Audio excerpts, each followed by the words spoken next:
what's up everybody? True Boxing here. Thank you for coming back to Get Hit with the Truth. So today we are continuing my 2022 Boxing Awards, as today we're going to discuss the most anticipated fight of the year. And I'll get into the definition of that in a minute, guys, but before we get rolling, if you guys could smash the like button, leave a comment, subscribe to the channel. I appreciate your guys' support. I'm just trying to grow my channel. I usually do that at the end of the channel, or at the end of the video, but I'm doing it at the beginning now of all my videos, so I'd really appreciate it, guys. Thank you. Most anticipated fight of the year. Now, what does that mean? That means the result doesn't matter. Anticipated means how excited we were going into the fight, how big of a fight it was going in. Doesn't matter the result. The result could end in a controversial draw. It could end in a bullshit disqualification. That doesn't matter. And what matters is what we thought the fight was going to be going in. So I have candidates from pretty much every division, and then I'll break down a top 10 like I've been doing. And most of these videos go about 15 to 20 minutes, so hopefully you guys can hang in there. I think they're pretty interesting. But anyway, we're going to, as we've been doing, I'm going to talk about fights below 122. Show some love to those ones, even though I don't really cover the divisions from 118 down. I'm going to discuss the ones that stuck out. So from 115, you had Juan Francisco Estrada versus Chocolatito for their third fight. Big one right here. They fought to a split decision in their rematch in 2021. So 2022, everybody wanted to see these two guys lock horns. And in December, we finally got it. Finally got it. A lot of people were excited for their third fight to determine who the top dog was. So that was fun and exciting. Then you had Jesse Bam Rodriguez versus Sor Rungvisai. Now, Bam Rodriguez had moved up and captured the title at 115, moving up from 112, beating Carlos Cuadras, and was going in against Rungvisai. A lot of people thought this was a true test for the young, Jesse Rodriguez. A lot of people were looking forward to it, to see how he would be tested in this one. So I showed that one some love. At 118, it was Naoya Inoue versus Nonito Donaire in their rematch to unify 3 of the 4 belts at bantamweight. This was a big one right here. They had fought they fought in a fight of the year candidate from 2019 when they in the finals of the World Boxing Super Series, when the monster finally looked human against the veteran and Hall of Famer Donaire, future Hall of Famer Donaire, and they went at it in that first fight. So and Donaire, drinking from the fountain of youth, had knocked out 2 undefeated younger fighters, and the monster had continued his dominating ways. So heading into this one to unify 3 of the 4 belts, people were just on their toes, excited. I know I was, and couldn't wait to see it. The other one was Naoya Inoue versus Paul Butler for the undisputed title.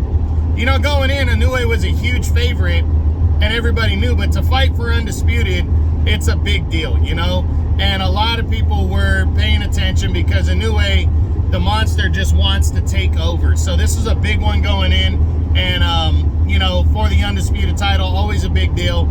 And that's the other candidate there. At 122, first candidate was Stephen Fulton Jr. versus Daniel Roman for the unified title. This was a battle of pretty much the top guy versus the number 3 guy. Roman was the former unified champ, lost the belt a couple years earlier. Fulton, the unified champ now, and looking to continue his dominance after a hard-fought fight of the year victory over Brandon Figueroa in 2021. So a lot riding on this fight, and it was a big deal. The other one was MJ Mirajan Akhmadaliev versus Ronnie Rios. Good fight coming, good matchup right here coming in. Excuse me. Ronnie Rios, the veteran, been there, done that, always throws balls to the wall against MJ, who's a unified champ, trying to prove why he believes he's the top guy in the division. So big deal right there. 126. Number 2 for me was Gary Russell against Mark Magsayo. It was tough to choose the second best one in the division, but I gave it to Russell versus Magsayo. And I simply did that because Magsayo is a big name in the Philippines. So there was a lot of people that viewed my preview video for that fight looking forward to that fight because of the opportunity he was getting. And then Gary Russell only fights once a year. So that in itself, you know, people are, oh, Russell's finally fighting. Okay, cool. Let's tune in and watch this. So, you know, going in, there was that. But the one that I thought was the most excited on the year was Mark Magsayo versus Ray Vargas for the WBC title. Magsayo was coming off the win over Gary Russell, and Ray Vargas, the undefeated former champion at 122, was, you know, exciting fighter to watch, and everybody was really looking forward to seeing the kind of action fight that we were going to see in July from this showdown right here. So that was the most anticipated fight of the year at 126. Now, 130, number 2 was Shakur Stevenson versus Robson Conceição for the, what ended up being for the vacant WBC and WBO super featherweight titles. Prior to the day before the fight, you know, the weigh-in, Stevenson and Conceição was essentially a battle of the number 1 and number 3 guy at 130. And there was a lot of people that thought Conceição had a better chance at Stevenson than Oscar Valdez did. And, you know, because Conceição should have got a decision over Valdez just a year prior. Stevenson had dominated Valdez to unify the belts, and these two guys are on a collision course. But the day before the fight, Stevenson took so much from the fight by coming in overweight and then not trying to make the weight and allowing the titles to go vacant. So Conceição would end up competing for the vacant belts. But prior to that, the build-up, a lot of people were looking forward to Stevenson and Conceição. But the number 1, the most anticipated fight of the year at 130 was Shakur Stevenson versus Oscar Valdez to unify the two super featherweight titles at 130. I mean, this was big. They were both coming off their biggest wins the year prior, and they were the number 1 and number 2 guy in the division, both undefeated. It wasn't just about unifying titles. This was to determine the top guy at 130, so that was big. 135, I had, you know, the number 2, second most anticipated fight of the year was Devin Haney versus George Kambosos Jr. in their rematch for the undisputed title at 135. These two guys that competed in June, and Haney scored a convincing unanimous decision, but in a rematch, people wanted to see if there was going to be a difference at all, you know, and it was a mandatory rematch that Haney had to take, and it took place in October. So that was number 2, but the most anticipated fight of the year at 135 lightweight was George Kambosos Jr. versus Devin Haney as they unified all 4 belts for the undisputed title. Going in, you know, Kambosos was coming off that big win over Teofimo Lopez to upset and capture 3 of the 4 belts at 135, and Devin Haney was the reigning WBC champion, had finally stepped up in 2021 and proved himself with back-to-back wins over former champs Jorge Linares and Joseph Diaz Jr. So a lot of people were looking forward to this one coming in. It was for the undisputed title in Australia, so big time fight. 140, number 2 was Jose Zepeda versus Regis Prograis for the vacant WBC junior welterweight title. This one, you know, it was a big fight coming in. A lot of people wanted to see this. Josh Taylor had given up his belt instead of making a mandatory against Zepeda.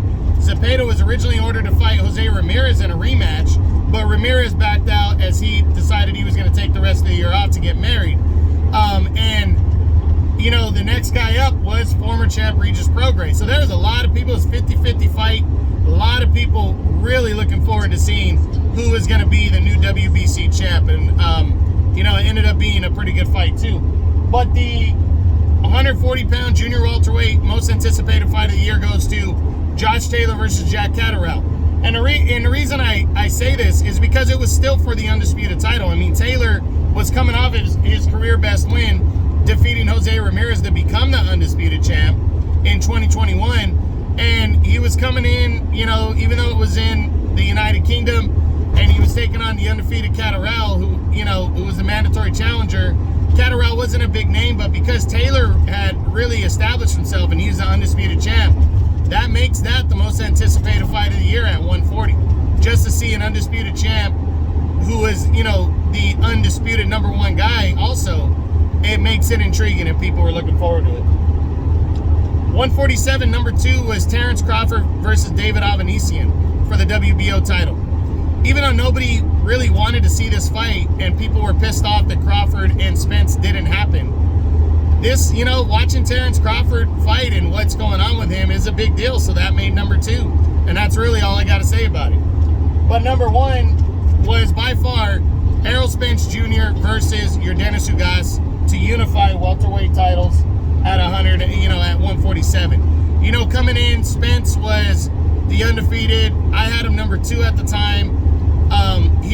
He was fighting Ugas, who was coming off of his career best win, retiring Manny Pacquiao to keep the WBA title, and he actually ended up taking Spence's spot in the fight because Spence injured himself. I think it was on like 2 weeks' notice also. So, you know, coming in, Ugas, you knew was a legitimate fighter. We just didn't know how good he was going against Spence, who had a point to prove. So unifying 3 of the 4 belts was a major deal here, and it really was a battle of, at the time, they were number 2 and 3 at 147 for me. So big time fight right here. Okay, 154. Number 2 was Sebastian Fundora versus Erickson Lubin for the WBC interim super welterweight title. This was a big one coming in. Fundora undefeated, 6'5", you know, fighting at 154 pounds against the very good Erickson Lubin. I mean, these two guys, you know, it was just a highly anticipated fight right here because, you know, Fundora also a very avoided guy, and Lubin also an avoided guy trying to make a point and get back into the title mix. So this was a really big banger, Showtime main event that took place in April. But the most anticipated fight of the year at 154 easily was Jermell Charlo versus Brian Castano 2 to unify all 4 belts for the undisputed title at 154. I mean, these two guys had fought in a great battle the year prior, 10 months prior in 2021, that ended in a somewhat controversial draw. This time around, both guys wanted to leave no doubt and become the undisputed champ at 154. So a highly anticipated fight right here. 160, number 2 was Carlos Adames against Juan Montiel as they battled for the vacant WBC interim title in the second half of the year. You know, Adames coming in, you know, was coming off of his big win over Sergey Derevyanchenko the year before. That was the biggest one of his career, and he really needed to make a point here because he's trying to land the Jermell Charlo fight. Charlo had fought Montiel in 2021. He fought him to a, you know, he scored a convincing decision, but it was a lot harder fight than expected. Montiel really did, you know, get in there and bang with Charlo. So it was a lot of people were interested in seeing how Adames was gonna fight with Montiel and how big of a, you know, banger this was gonna be. So that was number 2. But the most anticipated fight of the year at 160 middleweight was by far Triple G versus Ryota Murata to unify middleweight titles back in April. You know, Triple G was the hot prospect to land the September fight with Canelo. So he really had a lot to prove against Ryota Murata, who was the, you know, former Olympic gold medalist and the reigning WBA champion. Both these guys, though, the only thing that took away from the fight was both these guys have been out of the ring for a while. Murata for over 2 years, Triple G, over a year and a half. And so a lot of people, you know, wanted to see what kind of fight, you know, was going to happen. But this essentially was a showdown to determine a top dog to, you know, and become the unified champ at 160. 168, number 2 was Caleb Plant versus Anthony Dirrell when they competed in a contenders bout in October on the Wilder Helenius undercard. I mean, this one, it was a battle of 2 former champs that were trying to make a name for themselves and jump back into the mix here. Plant was coming off the loss to Canelo 11 months prior. Dirrell, a former 2-time champ, trying to throw himself back in the mix. And, you know, it was on a big card on the Wilder Helenius card, so definitely a highly anticipated fight. But the most anticipated fight of the year at 168, super middleweight by far, was Canelo versus Triple G 3 for the undisputed super middleweight title. I mean, yeah, even though Canelo was coming off the loss, Triple G was still the number 1. And even though, even though Triple G was almost 40 or was 40 when they fought, you know, people forget that Triple G is a unified middleweight champ and #1 at 160 and fighting Canelo, you know, up at 168. People forget about that because they only want to look at Triple G's age.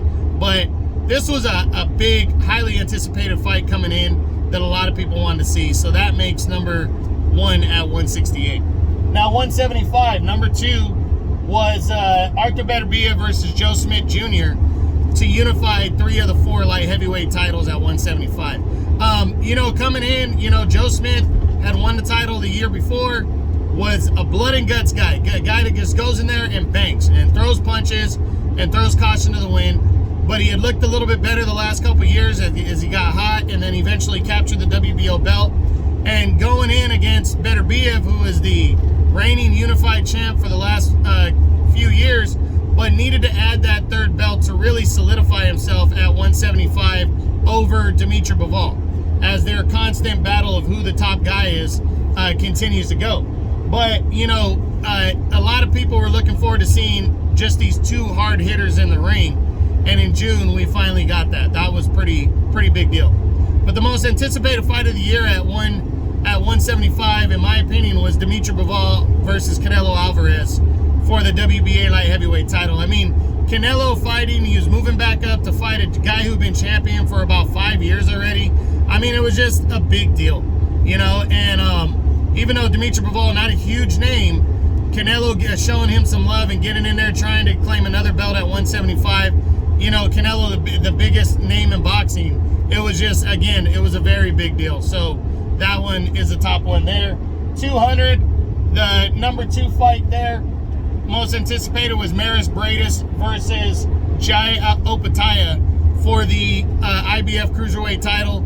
Briedis was the top guy. Just him fighting, period, is a big deal. He's taking on an undefeated guy named Jai Opetaia that nobody knew about, but still is a big deal for Briedis to fight there. But the #1 fight was Ilunga Makabu versus Tabiso Mashunu for the WBC Cruiserweight title in a rematch from their 2015 bout, where Makabu stopped Mashunu to, you know, in a contenders bout at the time. Heading into this one, the reason why this one was so highly anticipated was the fact that, you know, Canelo was interested in fighting the winner. There was a lot of people speculating that Canelo was going to get the winner, move all the way up to Cruiserweight and get the winner. So a lot riding on this fight, not to mention it was a rematch. A lot of people were looking forward to it. But now we go to heavyweight and we look at the most anticipated fight of the year up at the heavyweight division. I actually have 4 candidates I just wanted to throw there. #4 for me was Andy Ruiz Jr. versus Luis Ortiz for the WBC interim title. This had a lot riding on it because the winner would be projected to fight the winner of Wilder and Helenius in October to get into the title mix. And a lot of people really wanted to see Andy Ruiz and Deontay Wilder finally. So heading in, this was a big deal. This was Ruiz's biggest fight since he had fought the back-to-back fights with Joshua. And a lot of people wanted to see how this fight was going to go.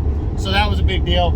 #3 was Deontay Wilder versus Robert Helenius. Wilder hadn't fought in a year since being knocked out by Tyson Fury, and he'd been knocked out in back-to-back fights against Fury. He hadn't scored a win in almost 3 calendar years.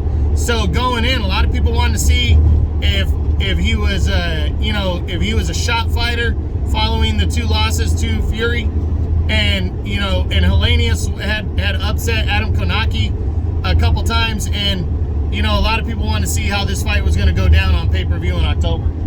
#2 was Tyson Fury versus Dillian White for the WBC title. That took place in April, I believe. Fury, anytime he fights, people are interested. He was coming off the back-to-back wins over Wilder, and he was fighting a top 5 heavyweight in a domestic showdown with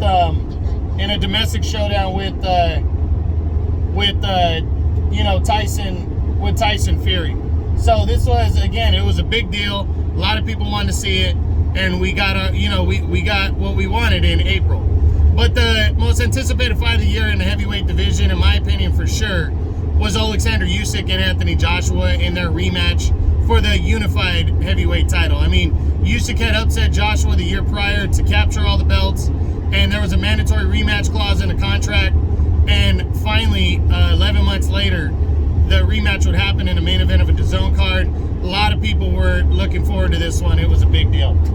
And now the top 10, I'll run through them real fast. I have two-way tie for 10th. The first is Beterbiev and Joe Smith Jr. to unify belts at 175. That fight took place in June on ESPN. Again, I already said it was a battle at the time of the number 1 and 3 fighters at 175, and they were unifying 3 of the 4 belts, so it was big. Tied with that was Deontay Wilder and Robert Helenius in a heavyweight showdown in October in an eliminator for the WBC. I mean, this was big. Wilder coming back, the winner would fight the interim champion Andy Ruiz, would get a showdown with him to get back in the title mix. Wilder, just him fighting period, was a big deal. And coming back off the back-to-back losses to Fury, a lot of people wanted to see what he had left. Number 9 was George Kambosos Jr. versus Devin Haney to unify all 4 belts for the Undisputed title in their first fight back in June on ESPN. You know, it's for the Undisputed title. Kambosos coming off the win over Lopez. Haney had something to prove and was going, into somebody else's house to prove it. Big deal right there. That's number 9. Number 8 was Naoya Inoue versus Nonito Donaire in their rematch to unify 3 of the 4 belts at 118 pounds bantamweight. Big time fight right here. A lot of people looking forward to it, as their first fight was great back in 2019. There was a lot of buildup going in. Big fight right here. Number 7, Oscar Valdez versus Shakur Stevenson to unify belts at 130 pounds. They were unifying 2 titles, and they were fighting to determine who the top dog was, and they were both undefeated. So a lot of people were looking forward to this April ESPN showdown right here that took place. Number 6 was Errol Spence Jr. versus Yordenis Ugas to unify 3 of the 4 welterweight titles at 147. Big fight right here. Battle between the number 2 and 3 guys at the time. Really a lot of people were looking forward to it. That's number 6. Number 5 was Jermell Charlo and Brian Castano 2 in their rematch for the Undisputed Super Welterweight title. They had went to war the year prior in 2021, and this time they both had something to prove. A lot riding on the line here to become Undisputed Champion. Big time fight on their Showtime card in May. Number 4 was Canelo versus Bivol for the WBA light heavyweight title. Can't discount any Canelo fights. This was DAZN. I believe it was, I don't know if it was DAZN pay-per-view yet, but it was on a DAZN card in May. And just a lot riding on the line. Big time fight. Canelo was the pound-for-pound king of boxing. Dimitri Bivol, reigning and undefeated light heavyweight champ for about 4.5 years. So a lot of riding on this one. Number 3 was Tyson Fury and Dillian White for the WBC heavyweight title. They fought on a ESPN pay-per-view card in April, and there was just a lot of people were looking forward to it. 2 top 5 heavyweights. Tyson Fury, maybe arguably the biggest name in boxing next to Canelo, and a lot of people were tuning in to watch this domestic fight. Number 2 goes to Canelo versus Triple G3 for the Undisputed Super Middleweight title at 168. Some steam was taken from this fight because because Triple G was 40, but also Canelo had lost to Dimitri Bivol in May. So he was coming back down to 168 to take on the 40-year-old Triple G, but it was still a highly anticipated fight in their rivalry from their first 2 fights that ended controversially, and people just wanted to see a final, a bow tied on it. So in September on a DAZN pay-per-view, they would go at it in their epic 3rd fight to determine the undisputed champ at 168. But the number 1 most anticipated fight of the year, and it was tough to pick, but I got to go with Alexander Usyk versus Anthony Joshua for the unified heavyweight title. And I know some American fight fans that don't know the global level of boxing are going to argue this, but this was a huge fight. Their first fight was huge. That at the time, I hadn't gotten more hits on a preview and a breakdown video than I had for Usyk and Joshua in their first fight. And the rematch was a mandatory rematch, and a lot of people were looking forward to this rematch right here. They wanted to see what Joshua was going to do in the rematch. They wanted to see if Usyk was for real in the heavyweight division, being the smaller guy. And so, we would get what we wanted in August on DAZN. So that's it. That's my most anticipated fight of the year at 168 pounds. In boxing, I'm sorry. That's the True Boxing Award for most anticipated fight of the year in 2022. Alexander Usyk versus Anthony Joshua. I hope you guys enjoyed the video. If you did, smash the like button, leave a comment, subscribe to the channel. I appreciate any and all support. This is True Boxing. You've been here with the truth.